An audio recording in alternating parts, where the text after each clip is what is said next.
Percy works in the yard at the big station. He loves playing jokes, but they can get him into trouble. Uh-oh. When that bouncy tune kicks in, you know it's going to be a Percy story. It's also known that this is Percy's mischievous theme, a musical cue that embodies everything about him, from being a jokester and getting all kinds of things confused. There's nothing wrong with getting a good laugh, but the whole idea of a joke is so everyone can enjoy it, not just one individual. Otherwise, the joke no longer has good intentions. For example, Percy ran up alongside Gordon and told him his train was ready, which made Gordon think he was late. Percy, however, quickly withdrew his claim and went ahead laughing. This, of course, made Gordon angry. This somewhat resembles what Thomas did back in episode 1 of season 1, but the difference is that Percy is causing situational disorientation. Thomas just called out Engine's silly names. Percy's wisecracks could actually create a serious issue in traffic. Next, Percy tried the same kind of joke on James, telling him Top Hat wanted him to stay in the shed. James happily obliged, thinking he was going to be given a special job. This was far from it, though, when he discovered the truth. The Fat Controller told me to stay here. He sent a message this morning. He did not. How could he? He's away for a week. Oh, said James. Oh, where's Percy? See what I mean? Instead of Percy actually trying to take back what he said, he now has James going down a path that will lead to trouble. On top of that, everyone else was doing his work, which didn't make him look good either. I do get a kick out of James's face for that shot, though. It is the smuggest look ever shown. Unfortunately, when Sir Topham Hatt returned, both got an earful from him. Although, this is the second time now James is being chastised for doing something wrong when he didn't intentionally mean it. I am happy Percy got what was coming to him, but James doesn't deserve a smackdown. If anything, though, he will definitely learn not to take orders from anyone else unless Top Hat is there. I'm even amazed Percy hasn't gained a reputation for being unreliable now with all these jokey lies he keeps spreading around.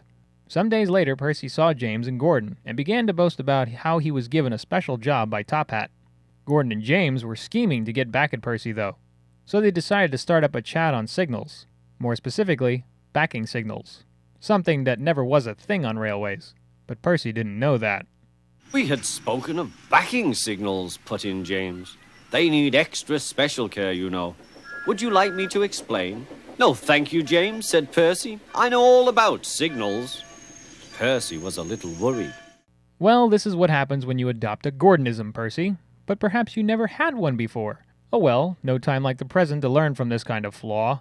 And by the way, I just noticed the 3 sheds behind James and Gordon are the same ones from the first episode of Season 2. And I now know they are the Farquhar sheds. Okay, glad I figured that out. That was beginning to bug me. As Percy passed by Sudbury Castle, he ended up coming to the exact thing he said he didn't need clarification on. However, when the signal changed positions, it went up instead of down. So being that Percy had never seen this happen before in his career, he assumed it meant to move backward.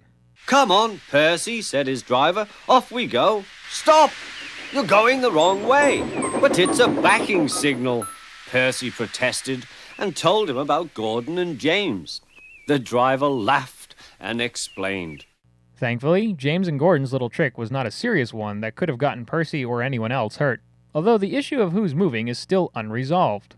In the narrative, it sounds like Percy moved himself. Yet, isn't Percy's driver the one who sets whether the train will go forward or reverse? So who's calling the shots here?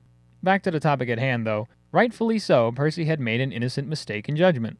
For any newcomer to the railway, one might come to that conclusion. However, this was the wrong time to be making such assumptions. Before Percy could get back into place, Gordon rolled by and knew Percy had fell into his and James's trap. Of course, now Percy has made a mistake, of which no one will ever let him live down. And as anyone would guess at this point, later that night, both James and Gordon couldn't help but bring up signals again just to drive home the point. But first, let's catch that quick short tune the O'Donnell and Campbell duo threw in there.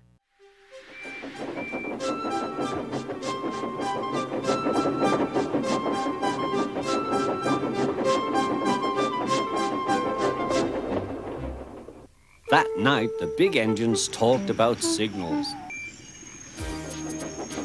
They thought the subject was funny. Percy thought they were being very silly.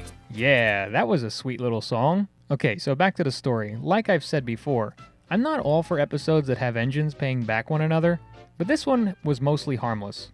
Yes, the idea of playing tricks on one another isn't something that should be a common thing, or the right thing. But with Percy playing around non-stop instead of doing his work, it was going to happen at some point. And he's lucky Gordon and James did not set him up on a far more dangerous trick. Plus, this is another lesson for Percy. When we first met Percy, we knew he was going to be even more cheekier than Thomas, and he had already learned not to play on the main line if he was going to do that kind of thing. Now, though, I'm sure he's getting a better feel on how much he's going to be able to mess around with others. You may be a trickster, Percy, but two can play at that game, literally and figuratively. Gotta know when to call it quits sometimes. Music was enjoyable as usual. Percy's theme is always a kick, and the new Happy Engines theme, highlighted by the solo flute, was really a cute song. It's for no real character, but it is memorable nonetheless. Locations are getting a bit more interesting, even if they are the same as the other entries. I'm glad I was finally able to find the name to the Farquhar sheds, and it's also the same spot as the coal hopper. Elsbridge Station and Knapford Yards are also seen. The best looking of them all, though, was the Tidmouth's Goods Station, with the little beachside in the background, and Sudbury Castle. It's a very scenic view. Next episode is Duck Takes Charge. Thanks for watching.